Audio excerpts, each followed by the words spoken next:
எனக்கு தெரிந்த படித்த ஆன்மீக கதைகளை உங்களுடன் பகிர்ந்து கொள்வதில் எனக்கு மிக்க மகிழ்ச்சி. வாங்க கதைக்குள்ளே போகலாம். அது ஒரு அழகிய நாடு.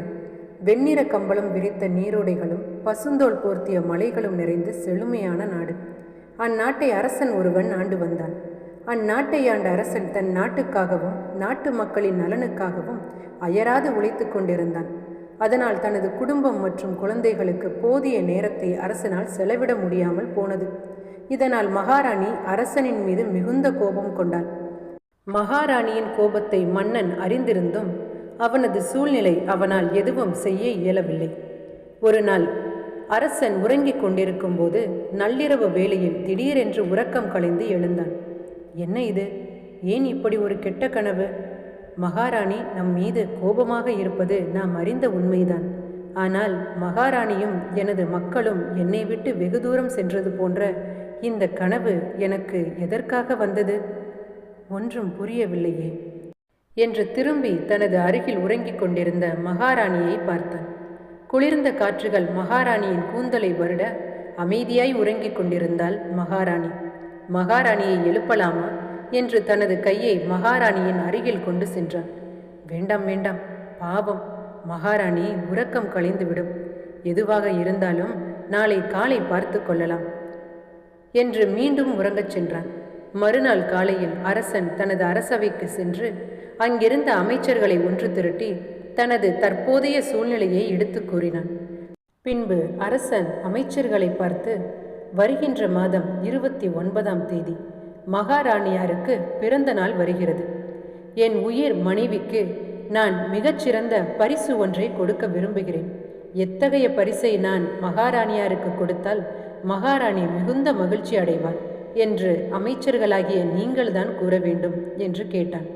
அதற்கு அரசவையில் இருந்த அமைச்சர்கள் அனைவரும் மன்னரை பார்த்து, தாங்கள் எங்களிடம் கேட்பதா என்று ஒருவருக்கொருவர் பார்த்தபடி, அரசர் எப்படி ஒரு கேள்வியை கேட்கும்போது நாம் என்ன பதில் சொல்றது? சரி, நமக்கு தெரிந்த நம் மனைவிக்கு வாங்கி தருகின்ற பரிசுகளில் ஏதாவது ஒன்றை கூற வேண்டியதுதான் என்று ஒவ்வொருவரும் அவருக்கு தெரிந்த பரிசுகளை கூறினர். ஆனால் அரசருக்கு அவர்கள் கூறிய பதில்களில் திருப்தி இல்லை. அரசர் தரையை பார்த்தபடி தலையில் கையை வைத்துக்கொண்டு தனது ராஜ இருக்கையில் அமர்ந்தபடி இருந்தார். உடனே அங்கிருந்த அமைச்சர்களில் ஒருவர், அரசே, உங்களுக்கு ஏதாவது குழப்பம் இருந்தா ஒரு முறை நீங்கள் உங்களது குலதெய்வம் கோயிலுக்கு சென்று வாருங்களேன் என்று கூற, உடனே அரசரும் மறுநாள் தனது குதிரையை எடுத்துக்கொண்டு மாறு வேடத்தில் தனது குலதெய்வ கோயிலுக்கு சென்றார். கோவிலில் இறைவனிடம் தனது மனக்குமுறலை கூறிவிட்டு சிறிது நேரம் அங்கிருந்த ஒரு தூணில் சாய்ந்து அமர்ந்தார். பிறகு தனது நாட்டிற்கு திரும்பிய அரசன் வரும் வழி எங்கும் அரசனது நாடு நீரோடைகளும் வயலும் செழித்து வளர்ந்திருப்பதை பார்த்து மிகுந்த மகிழ்ச்சி அடைந்தான். வரும் வழியில் சிற்பி ஒருவர் தனது சிற்பங்களை செதுக்கி விற்று கொண்டிருப்பதை பார்த்தான். உடனே குதிரையில் இருந்து இறங்கிய அரசன் அந்த சிற்பியிடம் சென்று, இங்கே இருக்கிற சிற்பம் எல்லாம் உன்னுடையதுதானா? அதற்கு அந்த சிற்பி, ஆமாங்க, என்னுடையதுதான். நீ எவ்வளவு நாளா இந்த சிற்பம் செதுக்குகிறாய்? எங்க பாட்டம்பூட்டம் தொழிலே இதுதான்.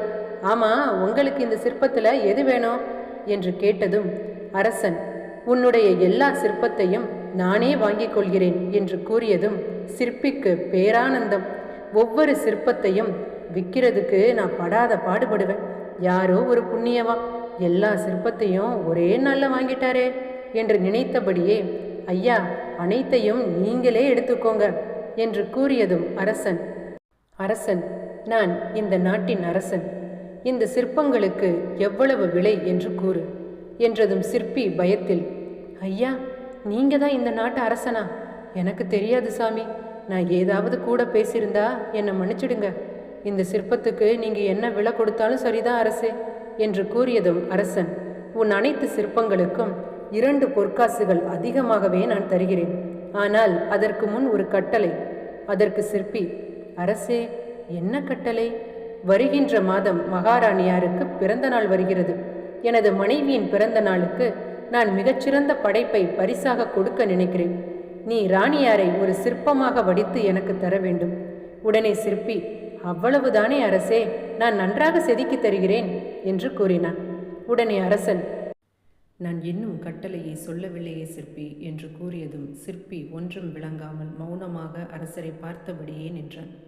நீ செய்து தருகின்ற சிற்பம் மகாராணியாரின் மனதை தொடுவதாக இருக்க வேண்டும். ஒருவேளை மகாராணியார் இந்த சிற்பத்தால் மகிழ்ச்சி அடையவில்லை என்றால் உனது இரு கைகளையும் நான் வெட்டி விடுவேன் என்று கூற பயத்தில் ஆடிப்போய் நின்றான் சிற்பி.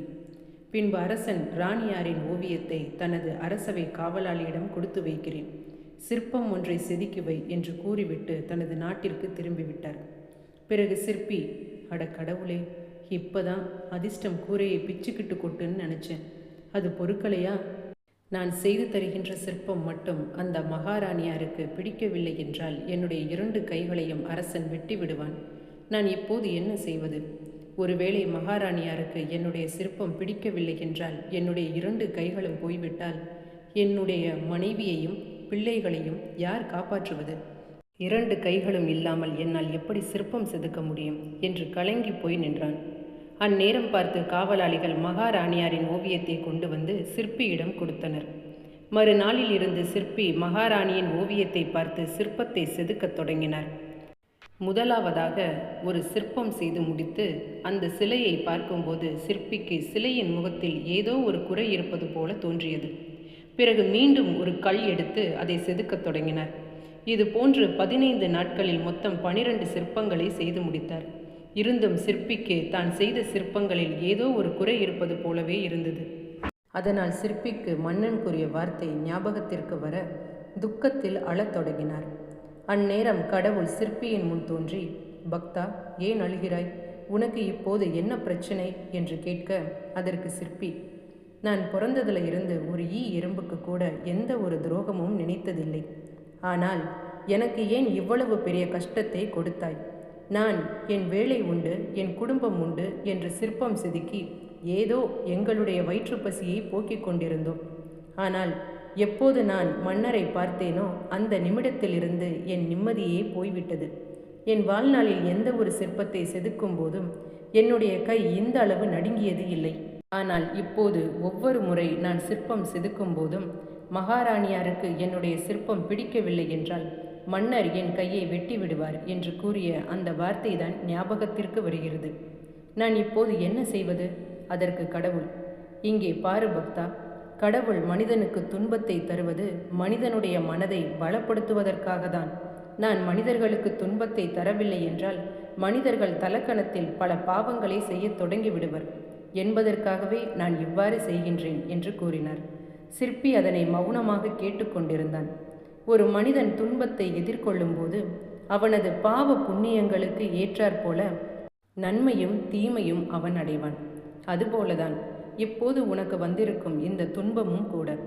இதை நீ துன்பமாக எண்ணாமல் இந்த துன்பம் மூலமாக நீ கற்றுக்கொள்ளும் பாடம் என்னவென்று யோசி.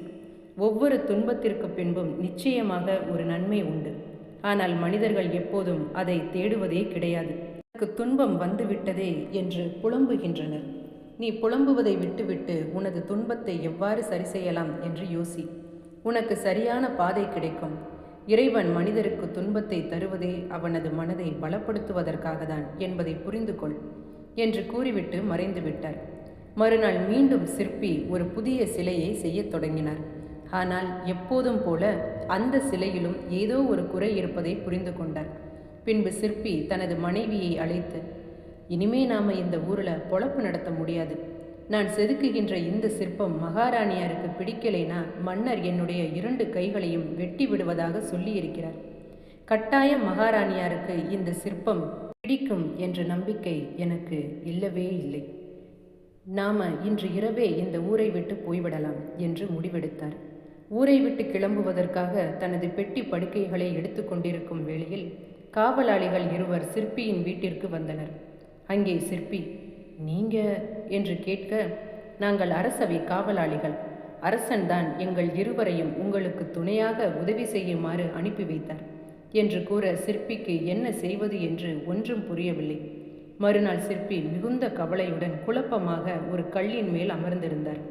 அப்போது வந்த அவரது மனைவி, என்னங்க, உங்களுடைய பயம் என்னன்னு எனக்கு புரியுது.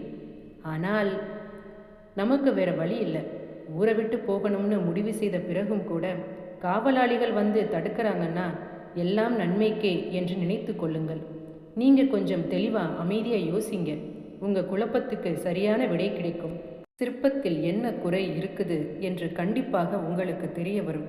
நான் உங்களுக்காக அந்த தெய்வத்துக்கிட்ட பிரார்த்தனை செய்து கொள்கிறேன் என்று கூற சிற்பி உடனே அங்கிருந்து கிளம்பி அரண்மனைக்கு சென்றார்.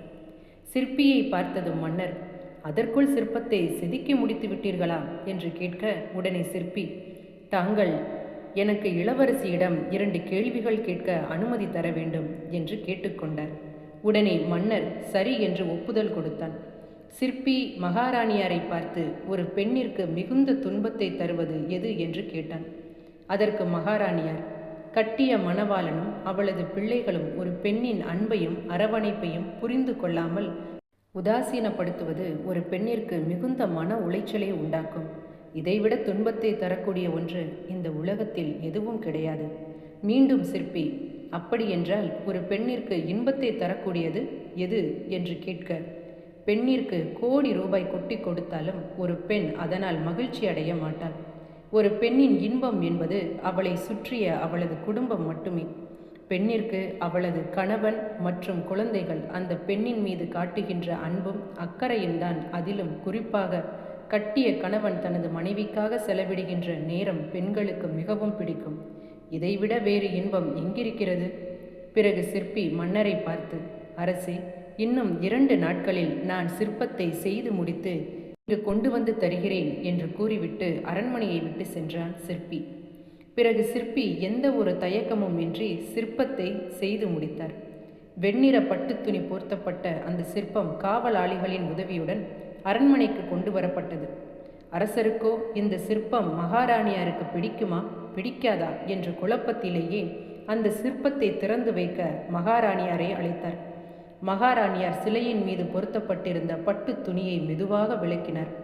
சிற்பத்தை பார்த்தவுடன் மகாராணியாரின் கண்களில் 6 கண்ணீர் போல் வடிந்தது. உடனே மன்னன் காவலாளிகளை அழைத்து, இந்த சிற்பியை சங்கிலியால் கட்டி வையுங்கள், அவனது 2 கைகளும் இன்னும் சிறிது நேரத்தில் வெட்டப்படட்டும் என்று ஆணையிட்டான். சிற்பிக்கோ மிகுந்த கவலை, பயத்தில் உடல் முழுவதும் வேர்த்து கொட்டியது. ஆண்டவா, மன்னர் என்னுடைய 2 கைகளையும் இன்றைக்கே எப்படியாவது வெட்டிவிடுவார். 2 கைகளும் இல்லை என்றால் ஒரு சிற்பியால் எப்படி சிற்பம் செதுக்க முடியும்? எனக்கு இந்த தொழிலை தவிர வேறு எந்த ஒரு தொழிலும் தெரியாதே. எனக்கு ஏதாவது ஒன்று என்றால் எனது மனைவியையும் என்னுடைய குழந்தைகளையும் யார் பார்த்து கொள்வது? அவர்களின் நிலைமை என்னவாகும் என்று புலம்பியபடி நின்றான். பிறகு மகாராணியார் மறுபக்கமாக சென்று சிற்பத்தை பார்த்து அரண்மனையே அதிரும்படி சிரிக்கத் தொடங்கினார். உடனே அரசன் அரண்மனை காவலாளிகளை நிறுத்துங்கள் என்று கூற, அரசன் மகாராணியாரை பார்த்து, இளவரசியே, தாங்கள் ஏன் இவ்வாறு சிரிக்கிறீர்கள்? சிற்பத்தை முதலில் பார்த்து அழுத நீங்கள் இப்போது ஏன் சிரிக்க வேண்டும் என்று கேட்க, அதற்கு மகாராணி, நான் இந்த சிற்பத்தை முதலில் பார்க்கும்போது அந்த சிற்பத்தில் நான் மட்டும் தனியாக நின்று கொண்டிருந்தேன். அதில் நீங்களும் எனது குழந்தைகளும் இடம்பெறவில்லை. அது இப்போது நான் வாழ்ந்து கொண்டிருக்கும் வாழ்க்கையை எனக்கு சுட்டி காட்டியது.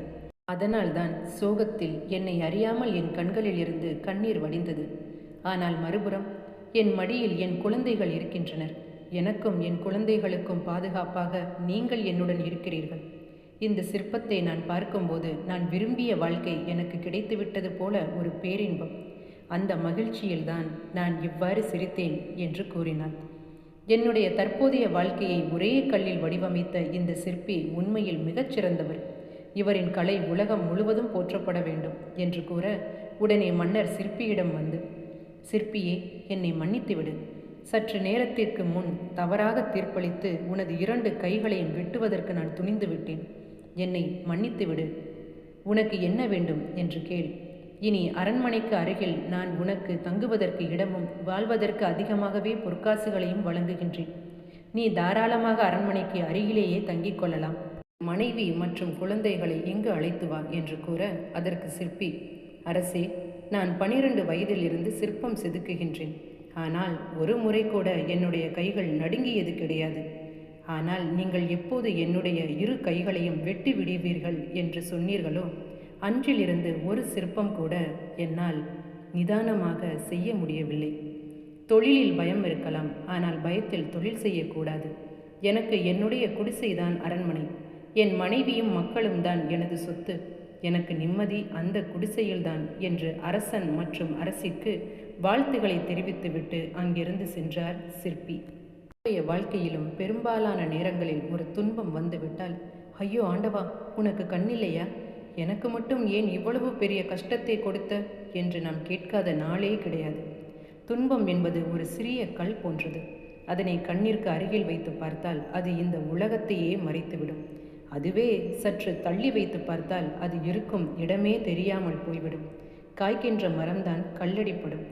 தீட்ட தீட்டத்தான் வைரம், உளியால் அடிக்க அடிக்கத்தான் கல்லும் சிற்பமாகும். அதுபோலதான் கடவுள் ஒருவருக்கு துன்பத்தை தருவது மனிதனின் மனதை பக்குவப்படுத்துவதற்காகவே. அது மட்டுமல்ல, ஒவ்வொரு முறை ஒரு மனிதன் துன்பத்தை சந்திக்கும் போதும் அந்த துன்பத்தின் வழியாக ஏதோ ஒன்றை அவன் கற்றுக்கொள்கிறான். இந்த கதையில் வருகின்ற சிற்பி அவரது மன அமைதியை இழக்கும்போது அவரால் ஒரு சிற்பத்தை கூட சரியாக செய்ய முடியவில்லை. அதுவே அவர் தெளிவான மனநிலையில் ஒரு சிற்பத்தை செய்ய தொடங்கும் போது அது முழுமை அடைகிறது. இது போலதான் நம் வாழ்க்கையிலும் என்ன நடந்தாலும் அதை ஏற்றுக்கொள்ள வேண்டும். இன்பம் துன்பம் எது வந்தாலும் மன அமைதியை மட்டும் இழந்துவிடக்கூடாது என்ற இன்றைய கருத்தோடு இந்த கதையை நான் முடித்துக்கொள்கிறேன்.